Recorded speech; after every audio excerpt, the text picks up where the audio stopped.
nih pada hari ini. Alhamdulillah. Terima kasih juga kepada rekan-rekan semua yang bersedia meluangkan waktunya. Mungkin banyak kesibukan atau aktivitas yang lain, tapi hari ini menyengajakan untuk datang ke sini dalam rangka silaturahim dan menuntut ilmu ya. Semoga apa yang kita niatkan datang ke sini dapat dibalas yang lebih baik sama Allah Subhanahu wa taala. Amin. Kemudian untuk selanjutnya mungkin acaranya ini pembukaan, kemudian nanti dilanjutkan oleh pembacaan ayat suci Al-Quran ya sebelum kita masuk acara utama. Kemudian ditanya ke Pak Iko dulu nih, kita mau apa langsung materi Pak Iwan atau mau makan siang dulu Pak Iko? Makan siang aja dulu Pak. Makan siang dulu biar nggak ira-ira ya. Biar nggak gelisah mungkin ya, tadi disiapkan oleh Pak Iko untuk makan siang dulu. Mungkin nanti, santai aja nanti ya untuk sesi sharingnya sama Pak Iwan. Kemudian saya kenalkan dulu juga untuk hari ini pembicaranya beliau Pak Junanto Herdiawan, ekonom dari Bank Indonesia. Sudah hampir 3 tahun ya Pak ya tinggal di Jepang. Beliau ini juga dulu mantan wartawan, pernah kerja di reporter di media. Kemudian mungkin beberapa dari kita sudah sering baca tulisan-tulisan beliau ya, entah di Facebook atau di blog, sangat menarik ya. Mungkin nanti bisa di-share juga pada hari ini. Terakhir saya kemarin baca beliau bertugas di Mongolia ya, mungkin bisa jarang kan kita yang pernah ke Mongolia, nah mungkin nanti dicuplikan sedikit di Mongolia itu apa uniknya gitu. Baik, nanti sesi sharing utamanya dari Pak Iwan 1 sampai 1,5 jam termasuk tanya jawab ya. Dan mungkin yang kita ingin mendapatkan ilmu dari beliau, karena selama ini kan kita atau sebagian besar kita nih ini ya apa lulusan dari engineering mungkin ya, orang teknik gitu ya. Tidak menutup mungkin juga mungkin ada yang lain juga.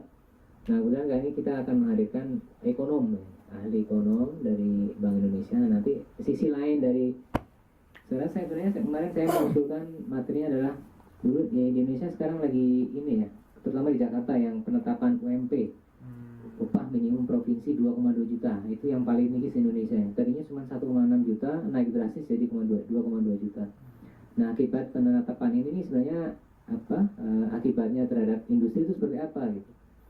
Di satu sisi kan pasti banyak ya industri yang berat membayar karyawannya, banyak yang gulung tikar.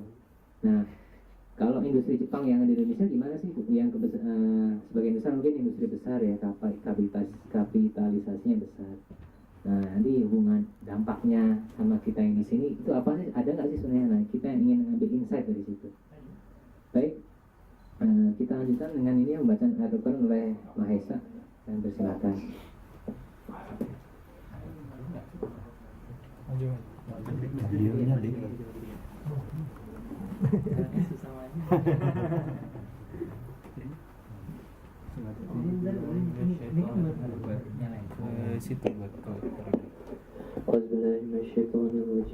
Bismillahirrahmanirrahim.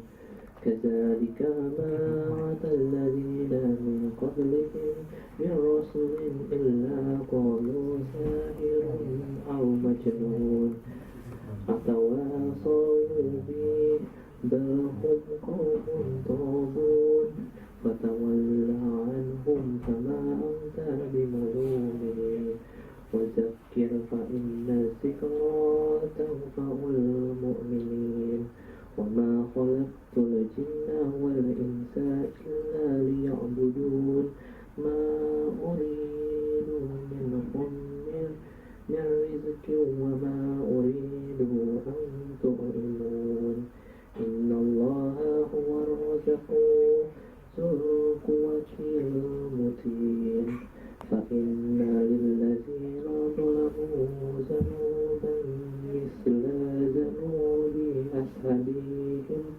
أصحابهم فلا يستعجلون فويل للذين كفروا من يومهم الذي يوعدون. Demikianlah setiap kali seorang Rasul yang datang kepada orang-orang. Mas Tasari, Pak Iko, terima kasih banyak atas undangannya dan sajiannya. Saya baru merasakan bahwa bakso sama Taiwan itu makanan kalau di sini gitu, jadi betul-betul mewah sekali karena jarang sekali kita mencicipi. Baik, assalamualaikum warahmatullahi wabarakatuh. Waalaikumsalam warahmatullahi wabarakatuh. beberapa waktu lalu Mas Asari email saya undang acara pengajian profesional kanto katanya. Saya mau bukan ustadz, saya kan tidak bisa ngisi pengajian gitu kan. Ya apa aja deh yang bisa sampaikan saya. Ya, karena latar belakang saya ekonomi, ya saya memang udah ekonom by design by default dari sekolah S1 saya. Dulu saya sekolah di Trisakti ambil ekonomi, kemudian saya ngambil meneruskan di Inggris untuk ininya, untuk master ekonominya. Mungkin kalau ada yang lulusan dari Leeds juga, dulu saya tahun 2000 di sana untuk ekonomi. Kemudian sepanjang seumur saya kerja jadi ekonom.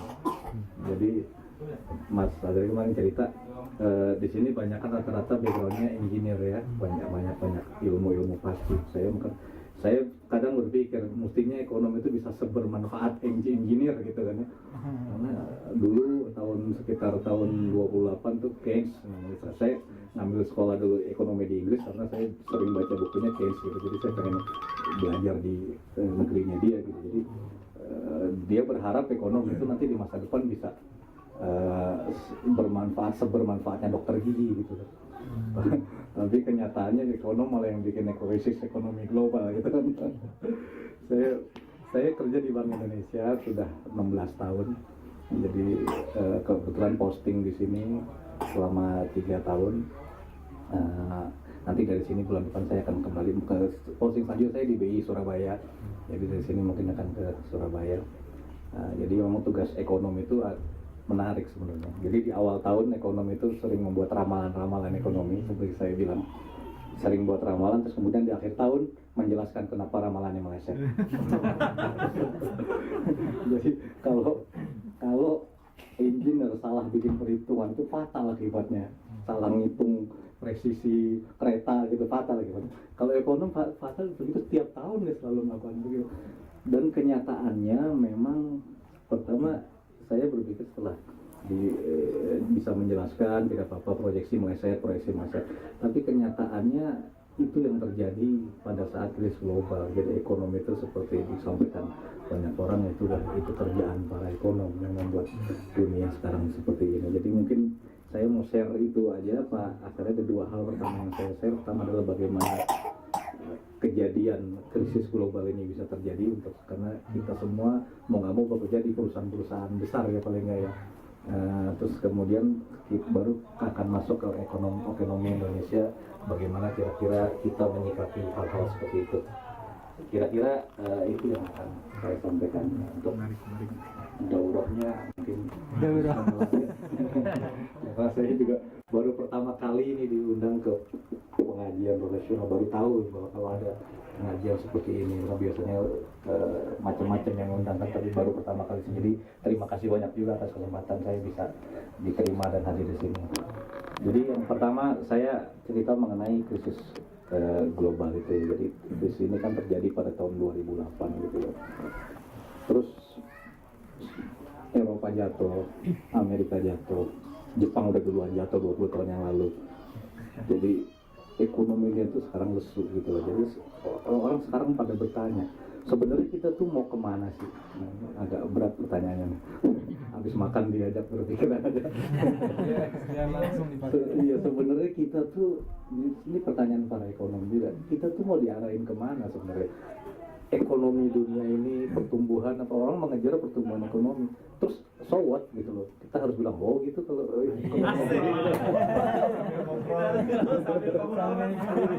kita bilang ekonomi Jepang tinggi tumbuh sekian, Indonesia tumbuh sekian. Saya sering kalau ketemu sama pejabat Indonesia dia bilang ekonomi Indonesia tumbuh 6,7%, pengangguran kurang, terus kita harus bilang loh gitu. Apa? Ya kan?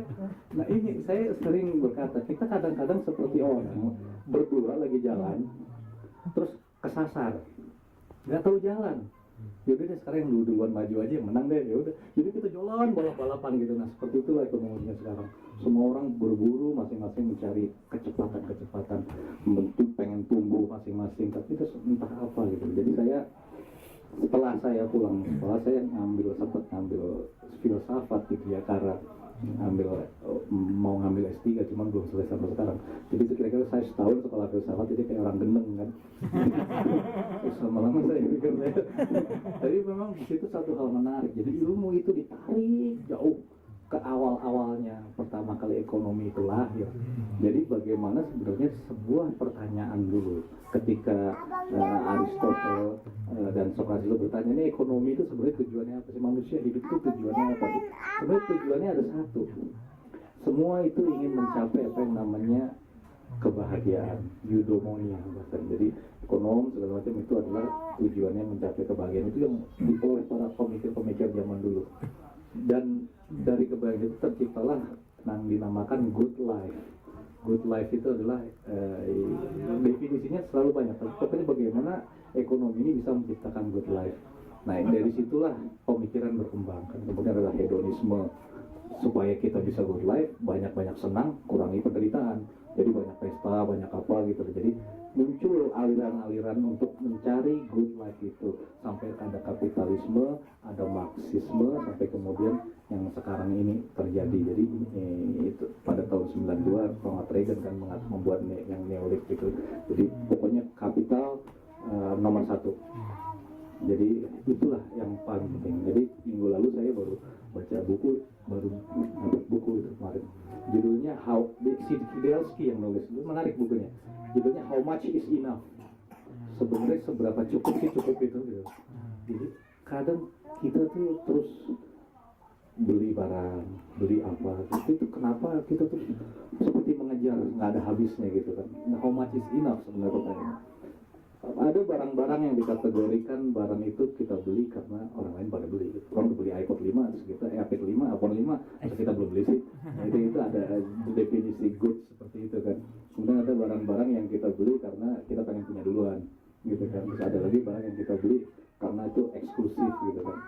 Jadi orang mengejar itu. Jadi pada tahun 28 dulu, Keynes itu pernah bertanya, dia pernah menulis satu artikel di mana Economic Possibility for Our Grandchildren.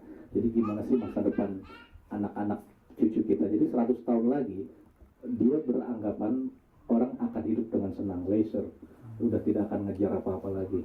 Karena apa? Karena teknologi udah canggih, semua udah jadi. 100 tahun lagi anak cucu kita akan hidup dengan tenang, dengan leisure, dengan kemampuan teknologi.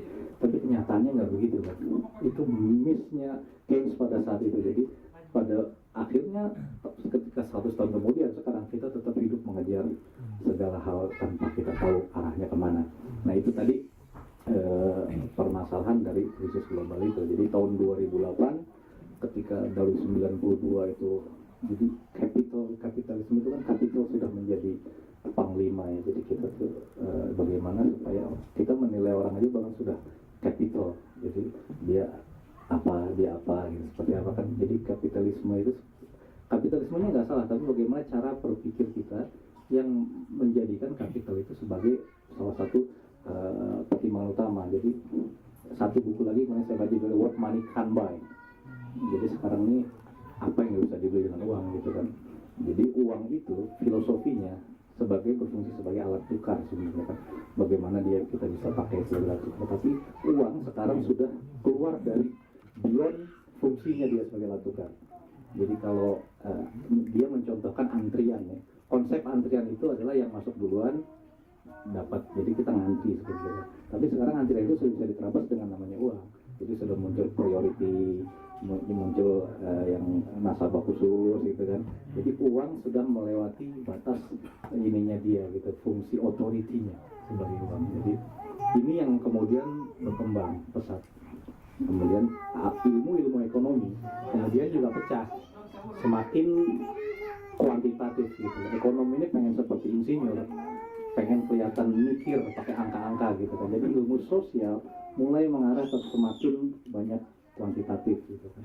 Jadi menghitung-hitung segala sesuatu secara kuantitatif. Jadi pada tahun 2008 itu kalau ngitung subprime mortgage itu dengan hitungan kuantitatif itu hanya 1% dari seluruh capital global. Jadi kalau subprime mortgage ini ambles, dunia nggak akan ambles. Hitung-hitungan ekonomi begitu.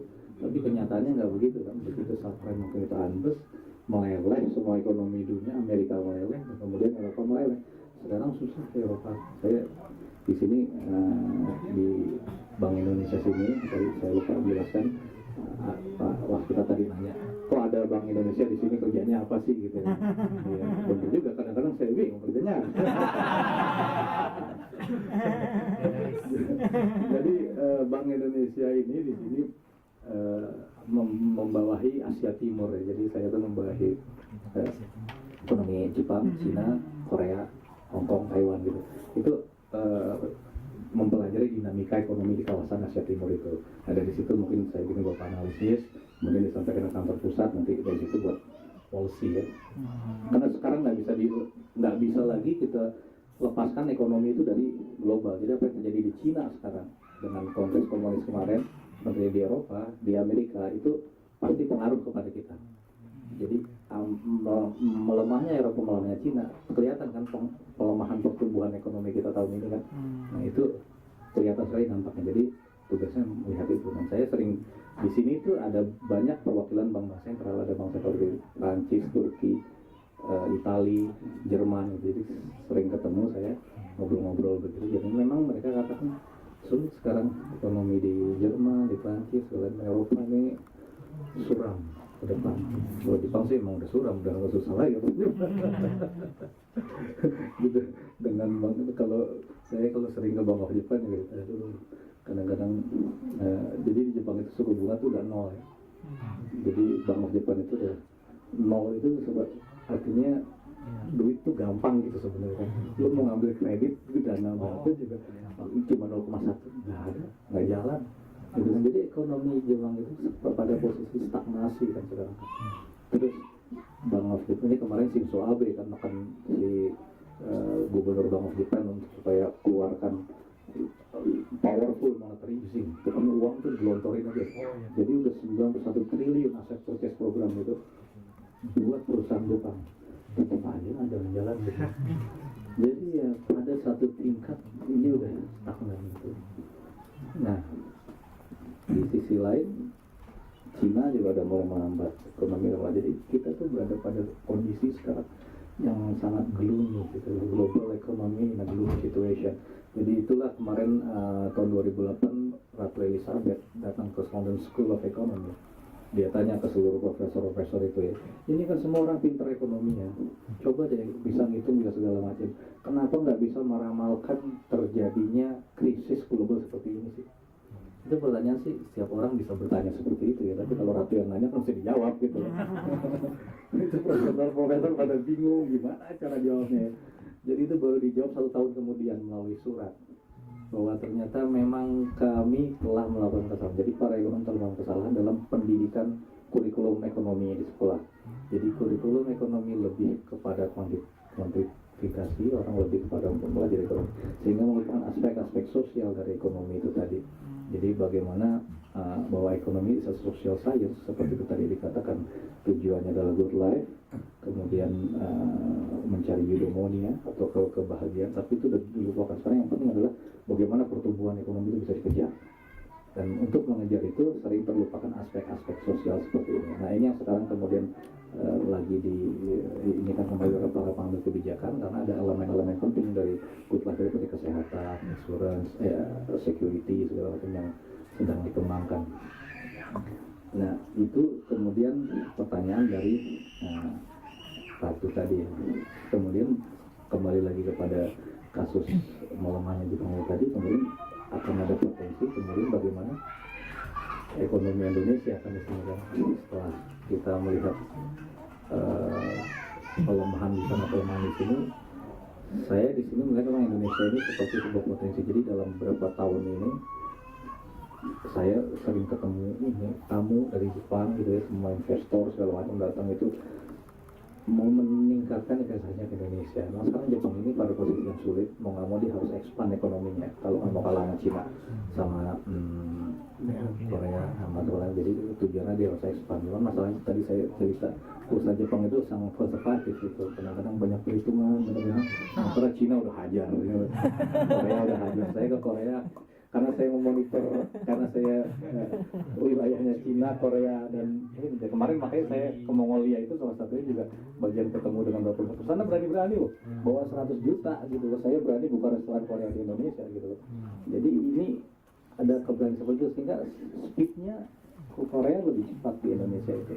Nah, kenapa mereka semua sekarang tertarik ke Indonesia? Ini jadi pertanyaan saya, dan kita lihat bagaimana sebenarnya ekonomi Indonesia itu luar biasa. Bulan November, Oktober kemarin kan ada annual meeting di sini ya, IMF annual meeting. Itu satu tema adalah mengenai hasil ininya survei saya lupa, yang mengatakan bahwa tahun 2030 ekonomi Indonesia akan melewati ekonomi Jerman, dan Indonesia akan menjadi ekonomi kekuatan nomor masuk ke 4 atau 5 gitu loh. Ini 2030, jadi di situ sudah jadi suatu pembicaraan yang sangat hangat ya pada saat itu. Kenapa potensinya? Pertama adalah demografik. Kelebihan kita adalah demografik. Kita punya anak banyak-banyak kan, 3, 5 gitu. Jadi demografik kita, jadi kita itu sekarang pada posisi piramid seperti yang lebih besar di tengah 15/4, itu akan bangun selama 40 tahun ke depan. Dan itu yang membuat ekonomi kita itu robust gitu. Jadi kayaknya jualan apa aja di Indonesia laku gitu. Makanya Lawson mau buka 10.000 outlet di Indonesia. PML 5 tahun depan Lawson mau buka 10.000.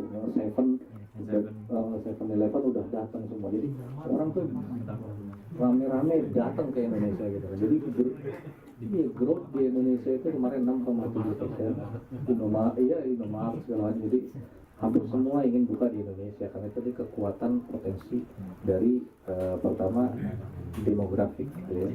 Terus kedua kekayaan alam natural kita yang sangat besar, sehingga itu memicu banyak perusahaan-perusahaan asing untuk masuk ke Indonesia. Cuma masalahnya sekarang bagaimana kita kan dalam menyikapi masuknya berbagai investor asing itu. Jadi itu kira-kira yang saya lihat dari boomingnya ekonomi Indonesia yang sekarang gitu.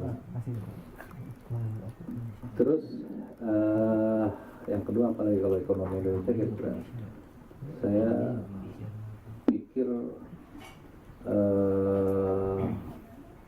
selain itu adalah bagaimana itu tadi saya cerita mengenai infrastruktur tadi yang katakan Pak Rayton itu. Jadi perkembangan Indonesia itu di kawasan timur itu masih sangat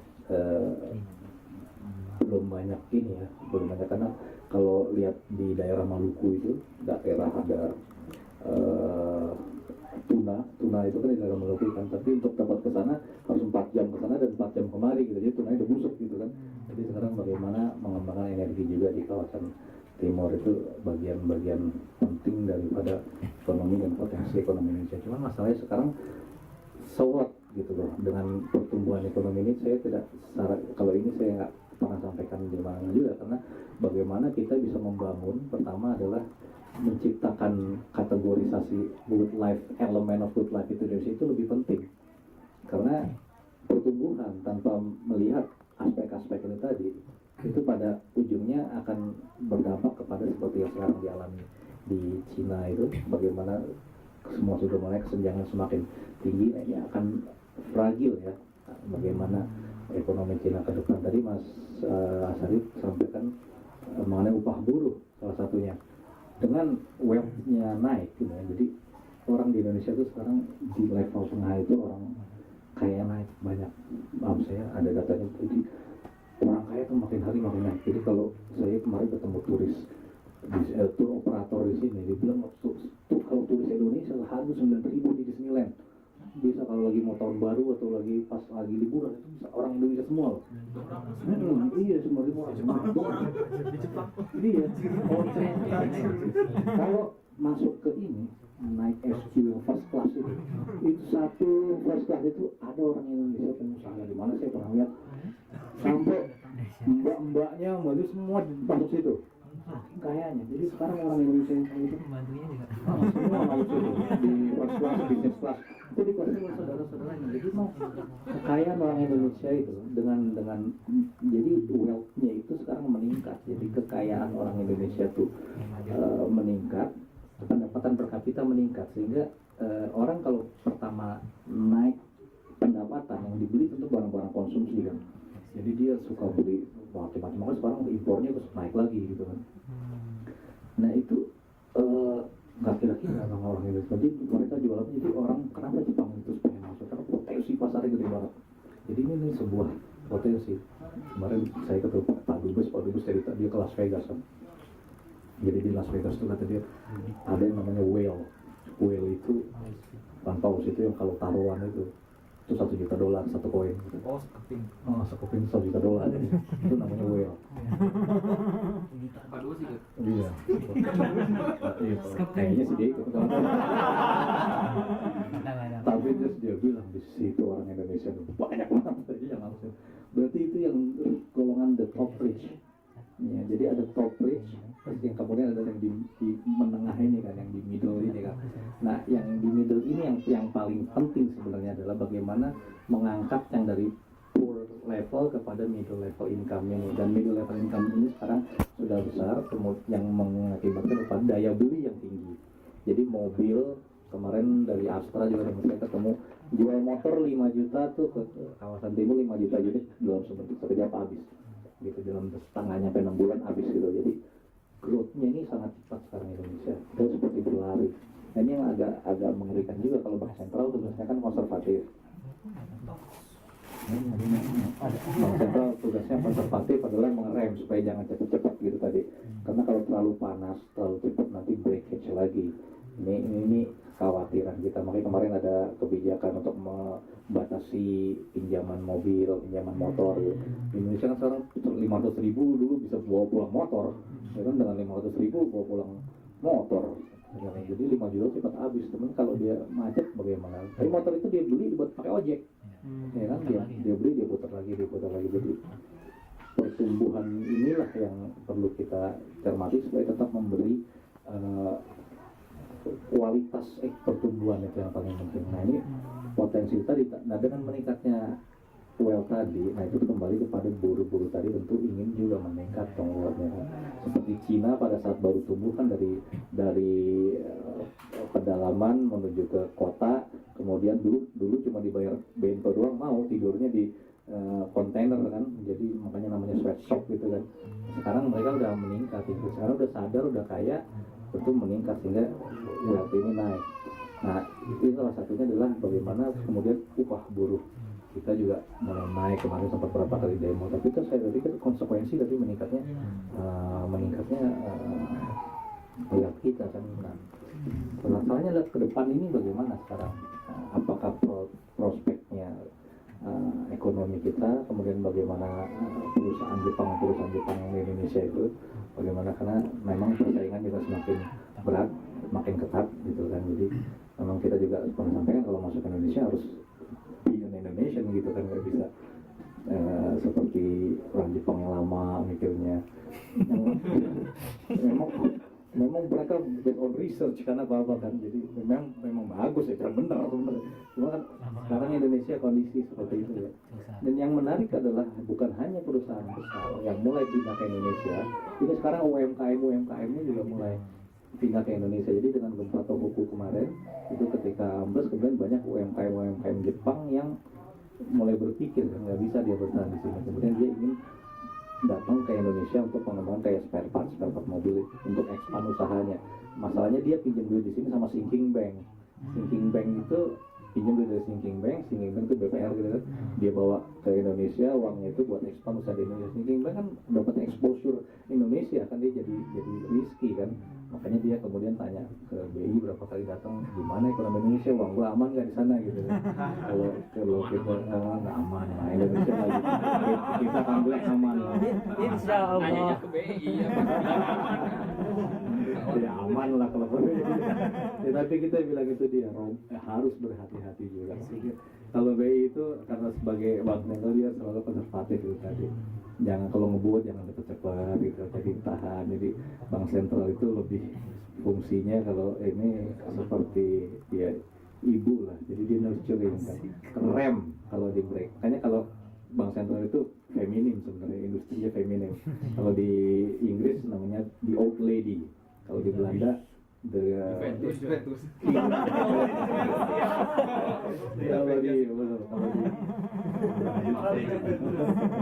Di Belanda the king eldest daughter gitu kan, karena the eldest son-nya tuh si militer kan. Jadi kalau politisi itu bawahnya ingin cepat semua dalam 5 tahun, kalau mereka lebih pada stabilan. Jadi saya pikir seperti itu tadi yang kalau untuk ekonomi Indonesianya untuk yang bisa saya sampaikan, mungkin lebih banyak diskusi itu lebih enak mungkin ya, jadi lebih lebih dua arah gitu ya. Ya gimana kalau kita langsung diskusi aja. Silakan kalau ada yang Silakan, ada pertanyaan.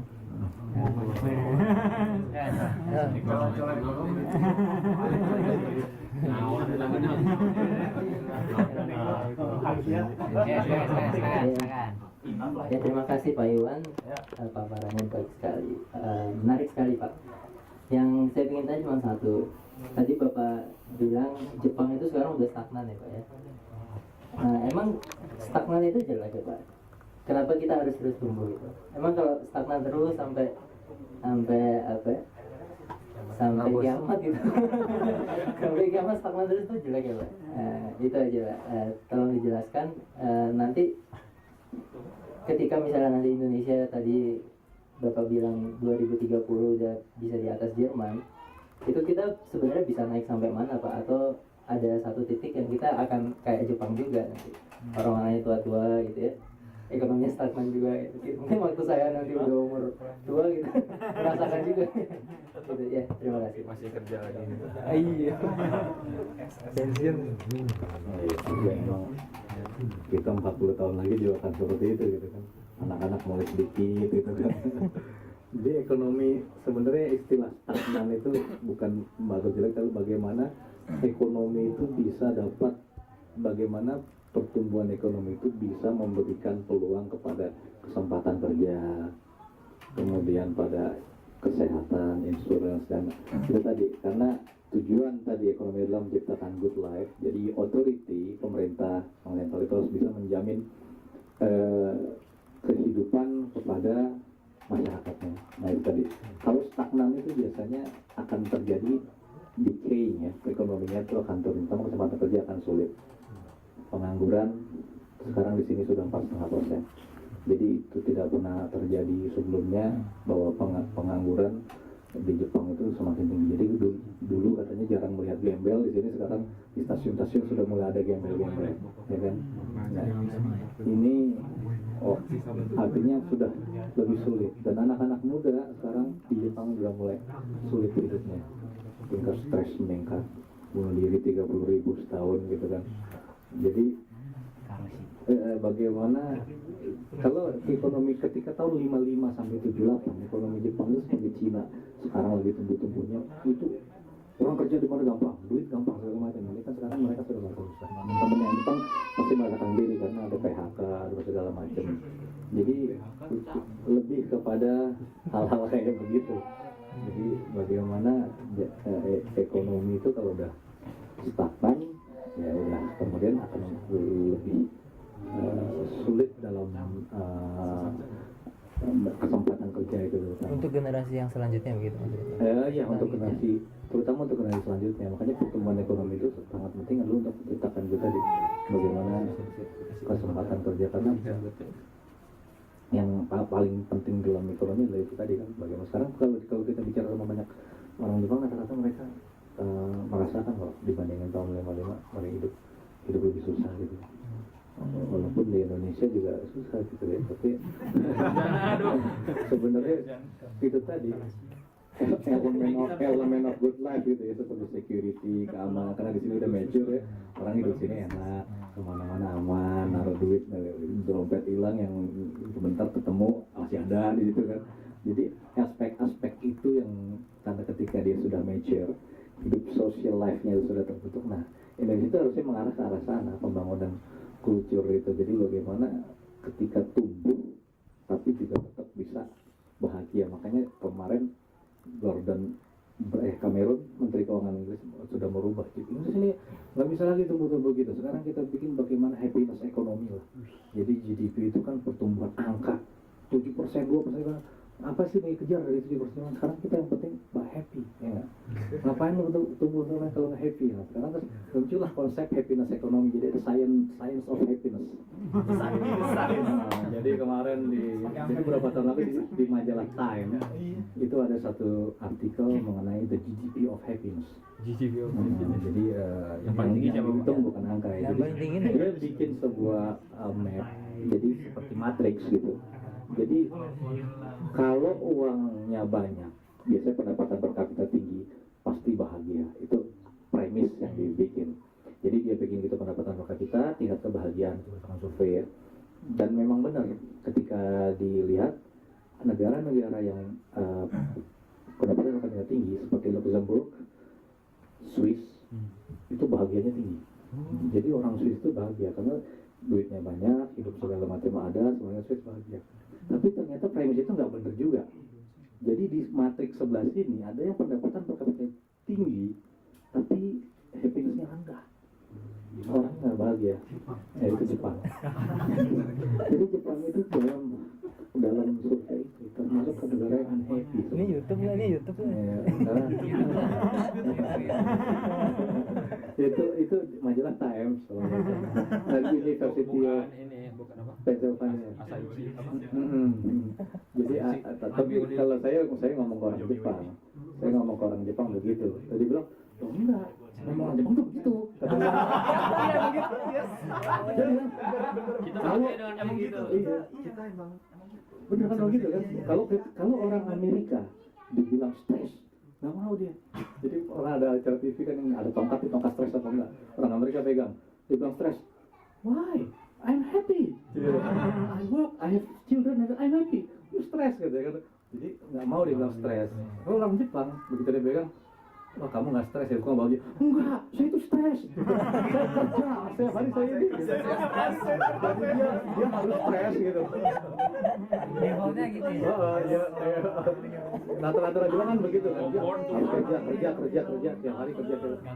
Gambatin kerja. Nah ini hidup berat bener sih. Paling mabuk, malam ya sudah. Tapi leisure. Seperti dulu Adam Smith, Aristoteles mengatakan bahwa hidup ini adalah mencari leisure. Itu yang paling penting dalam hidup ini. Leisure itu adalah melakukan sesuatu untuk sesuatu itu sendiri. Jadi elemen good life itu adalah leisure. Jadi bukan kita berlibur untuk lari dari kerjaan, itu bukan leisure. Atau kita ke gym untuk ngurusin badan, bukan. Gym untuk ke gym, membaca buku untuk membaca buku, untuk liburan untuk liburan. Jadi live the life to the fullest itu paling penting. Jadinya kata Confucius, wherever your heart, wherever you go with all your heart gitu kan. Nah itulah. Iya kan. Kalau pergi coba setengah, ke sini setengah kan nggak ya. Jadi elemen good life itu seperti itu. Jadi salah satunya adalah bagaimana kita bisa menciptakan Paling suatu stres berarti ya. komunitas ya. Tapi kembali kepada tadi, nah terus timisnya nggak benar juga.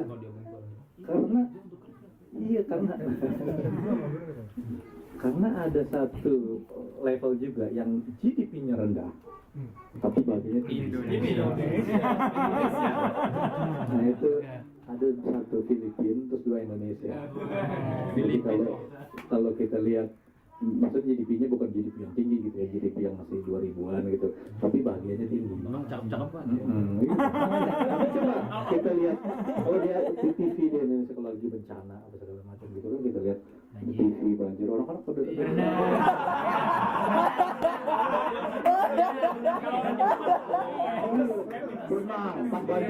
pas banjir ada yang berenang.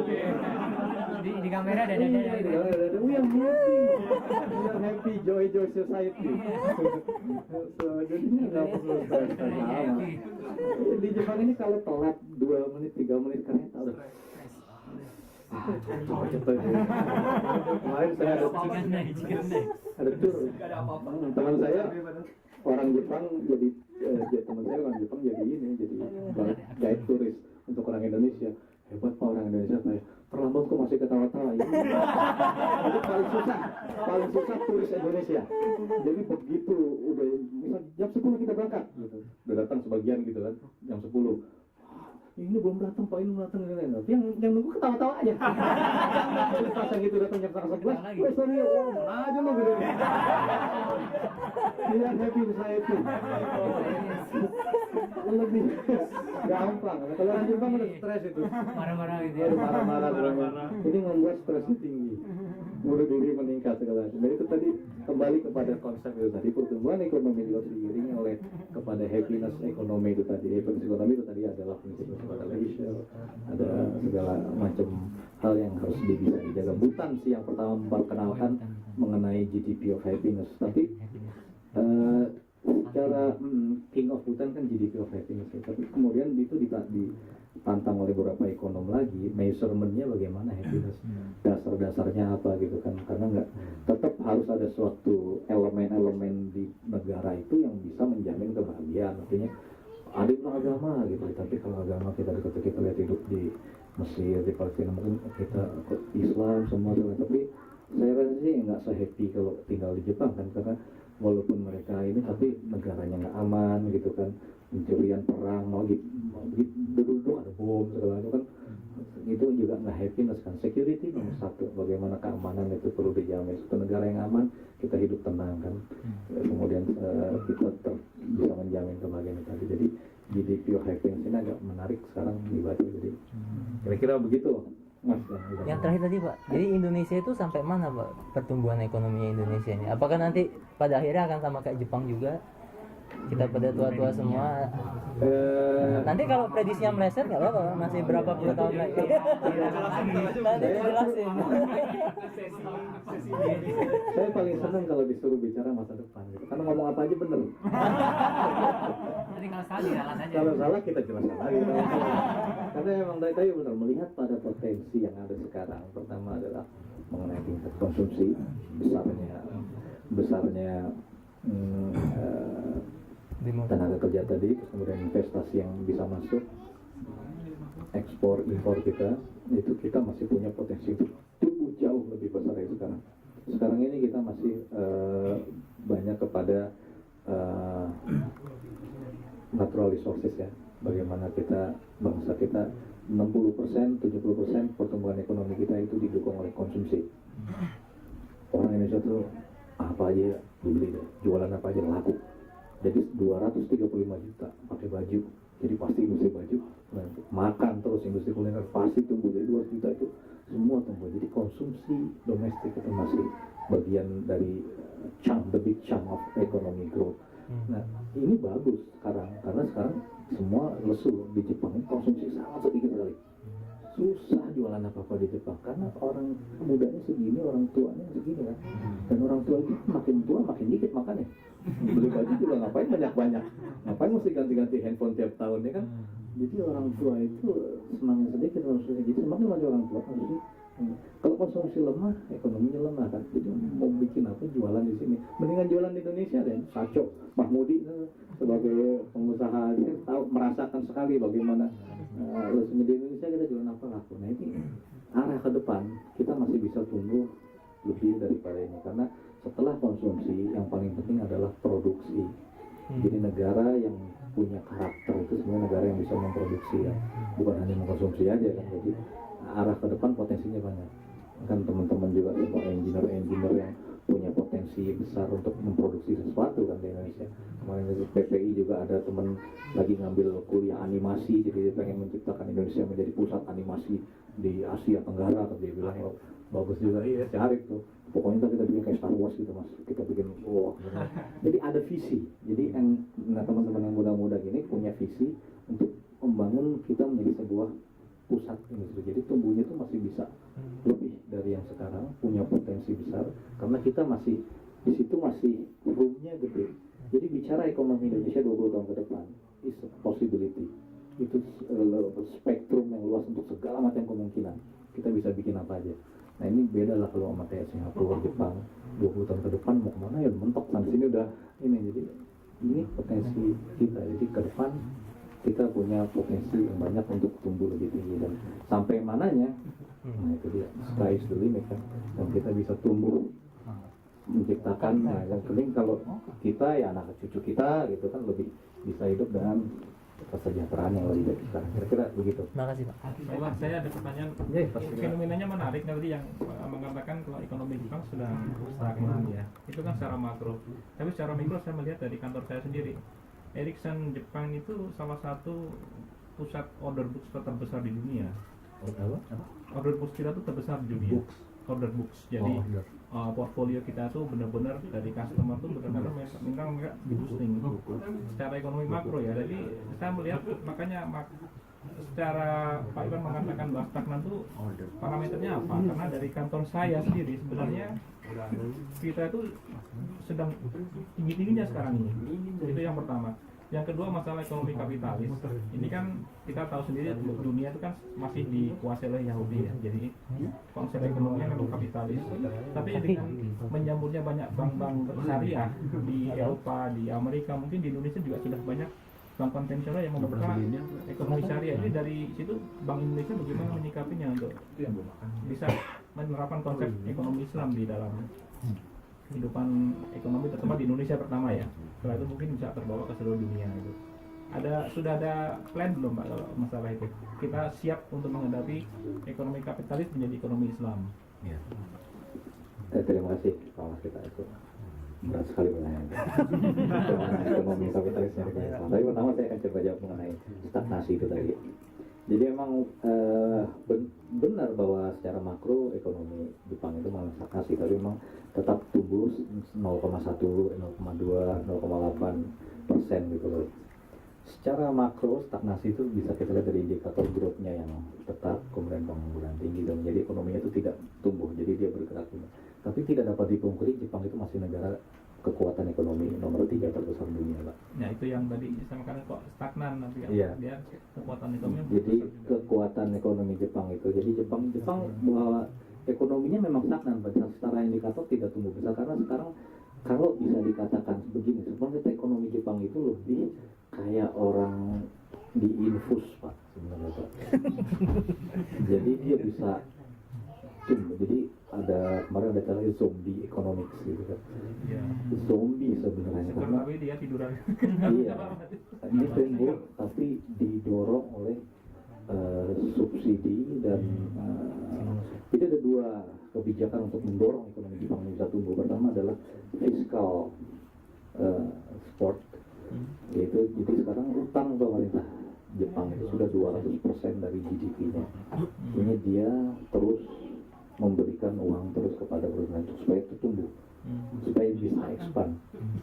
Terus kedua, monetary-nya juga harus tinggi. Seperti itulah ekonominya disupport oleh hal seperti itu. Tapi keuntungan Jepang adalah dia masih memiliki banyak perusahaan, Pak. Jadi ada pemerintah, dunia usaha, sama savingnya mereka masih besar, cadangan devisa masih besar, savingnya masih besar, karena oleh ekspansi usaha perusahaan Jepang yang besar, sehingga Toyota masih bisa hidup, Nissan, Mitsui, semua Toshiba segala macam itu perusahaan besar yang masih ada di itu, dan ini yang menopang ekonomi Jepang saat ini Pak. Oh, jadi mereka ekspansinya keluar ya? Iya, jadi salah satu cara dia untuk bertahan, cara Jepang untuk bertahannya adalah melakukan ekspansi. Kalau nggak ekspansi mati. Sebenarnya dari dulu juga gitu ya, dari zaman Kaisar Meiji juga. Domestic consumption sudah kurang. Karena domestic consumption sudah kurang. Jadi kalau Toshiba-nya, Sony hanya bikin kamera untuk dijual di domestik aja, mati. Karena dia harus kuasai di dunia. Jadi ini yang membuat dia harus expand. Dan expand ini ada berebut pengaruh sekarang. Cina, Korea, dan Jepang ini saling berubah untuk expand karena mereka harus cepat-cepat begitu karena dan ekspansi itulah yang masih membuat ekonomi Jepang seperti ini sekarang karena mereka masih punya tabungan yang besar. Yen itu besar sekali ininya, makanya terjadi orang masih menganggap yen itu safe haven. Sering tanya oleh teman-teman yang di sini penghasilan US dollar, semua di sini pasti yen terimanya. Kalau yen tidak pernah terkena resiko kurs, tapi ada juga yang di sini penghasilan US dollar gitu kan. Kapan nih yang membuat begini terus katanya gitu kan. Iya kan. Kebalikan. Iya, karena resah kan kalau mengatakan di Jepang sendiri resah kan. Karena susah sekali kalau dimakan lapangan kerja. Sekarang yang mau jualan mobil Jepang orang Indonesia kan mobil Korea yang lebih murah kan, karena dia lebih, tapi orang mau nggak mau itu safe haven, orang masih lari ke yen, lari ke yen, jadi itu masih jadi kekuatan ekonomi Jepang ya. Kira-kira stagnan dari sisi domestik ekonominya, tapi dia masih bisa expand untuk menyebar ini di mana-mana. Jadi itu masih jadi kekuatan Jepang. Itu kenapa Jepang masih jadi kekuatan ekonomi nomor 3 dunia. Terus yang masalah ekonomi Islam dari yang kedua adalah mengenai ekonomi Islam itu menarik dan agak menarik sekali, karena ekonomi Islam itu kemarin orang kan bertanya-tanya ekonomi Islam itu gimana sih sebenarnya gitu, konsep ekonomi Islam gitu. Jadi saya sering bagi ke kapitalisme itu dulu. Kenapa harus dapat Islam? Iya, sebenarnya bukan ekonomi Islam, Islam sebagai kapitalis. Saya kalau melihat Islam itu ya kapitalis juga, sosialis juga gitu. Tengah-tengah gitu. Tengah-tengah karena ada sesuatu yang mengatakan carilah kau rezeki sebanyak-banyaknya gitu kan, dan juga ingatlah Tuhan sebanyak-banyaknya gitu kan. Jadi artinya juga itu mengajarkan kapitalis gitu kan. Saya sering bercanda dulu. Jadi kapitalis pertama itu adalah namanya Adam, Nabi Adam. Jadi kata Tuhan di surga, boleh ambil apa aja di sini kecuali ini satu, buah kuldi, jangan ambil itu. Diambil sama Adam itu kan. Itu kan kapitalis kan. Jadi kapitalis kan ingin semuanya gitu loh. Ingin semuanya diambil. Dan pada tahun 1700 ada lagi bapaknya kapitalis katanya mengajarkan The Wealth of Nation. Nggak tahu namanya sama juga, Adam Smith. Jadi Adam Smith itu mengajarkan the invisible hand. Jadi bahwa ilmu ini adalah bagaimana ya sebenarnya Adam Smith itu masih bagus. Dia mengatakan invisible hand itu tadi adalah bagaimana ekonomi itu bisa bergerak tapi nggak ada yang ngatur gitu. Tapi invisible hand namanya, karena setiap orang mengejar self interest gitu kan. Jadi manusia itu sebenarnya mengejar self interest. Kita tuh yang kita kejar adalah self interest kita sendiri. Bagaimana begini, bagaimana ini, tapi bagaimana self interest kita berhadapan dengan self interest orang, kemudian kita saling memahami kan. Jadi kalau saya kayak di Jepang tuh ya, sebenarnya kalau macet, saya tuh paling kalau nyetir di sini tuh paling seneng gitu kan, karena nggak pernah diserobot, dan kalau ngambil alas selalu dikasih gitu kan. Kita kan selalu menyenangkan gitu kan, karena tapi itu sebenarnya itu pengamatan Adam Smith terhadap self interest itu tadi. Kita ingin cepat gitu kan di Indonesia, tapi kecepatan saya aja ya pokoknya kami orang lain kan. Orang Jepang juga ingin cepat, tapi kalau kecepatan dia ingin cepat dan harus berhadapan dengan saya lain, dia kan harus ngalah kan. Karena pada akhirnya nanti ujungnya ke dia juga gitu kan. Kalau saya ngalah, yang lain dapat, semuanya kita rata, sama-sama kita bisa maju gitu kan. Self interest tapi memperhatikan self interest orang itu yang diingin oleh Adam Smith dulu, bagaimana tidak ada kekacauan itu tadi. Nah ini prinsip kapitalisme itu tadi. Tapi kemudian terjadi kecelakaan Pak, kecelakaan sejarah gitu loh. Kemudian ilmu ekonomi ini putus, sehingga kapitalisme itu mulai lebih kepada bagaimana kapital itu dominan gitu kan. Semuanya dinilai dari kapital. Nah ini yang kemudian lupa. Nah kemudian Islam itu tadi mengajarkan kita kembali kepada nilai-nilai bahwa balik kepada ibadah tadi, dan balik kepada jadi bukan kepada semata orang mengatakan Islam itu hanya suku bunga 0% gitu. Itu lebih dari itu gitu sebenarnya. Jadi kalau kita hanya mengatakan, kita kadang-kadang terperangkap dalam struktur-struktur kan, mudarobah, muhasabah. Jadi kami di Bank Indonesia punya ada satu direktorat perbankan syariah Pak, yang kita kembangkan terus bagaimana perbankan syariah itu untuk semakin banyak. Jadi sebenarnya konsepnya itu kita bangun, tapi lebih dari itu sebenarnya adalah the way of thinking sebenarnya dalam ekonomi Islam itu. Jadi bagaimana terciptanya good life itu tadi dalam Islam. Kan Rasulullah mengajarkan seperti itu kan, bagaimana ekonomi itu tidak saling adanya pajak, adanya zakat segala macam itu kan, ada distribusi pendapatan seperti. Jadi lebih kepada itu sebenarnya. Ini PR besar sebenarnya buat banyak orang Islam, terutama kita semua, bagaimana menciptakan sebuah tatanan seperti itu. Jadi kepada filosofis daripada ekonomi Islam, bukan kepada struktur-strukturnya. Tentu struktur-strukturnya itu penting juga, tapi filosofis itu tadi yang karena terus terang kalau kita kembali melihat begini, kehidupan ini kan baldatun thayyibatun warabun ghafur katanya kan. ngantri baik, terus orang nggak asal rebutan segala macem. Ini kalau orang belajar Islam ya sebenarnya Islam itu seperti ini kan teman-teman. Ya kan Islam seperti itu. Kemarin ada ulama, ada ustadz dari mana diajar dibayar pemerintah Jepang sekolah suruh untuk melihat sekolah di sini. Gitu. Dia bilang ke saya belajar Islam kemarin kok bukan ke Timur Tengah, justru di sini.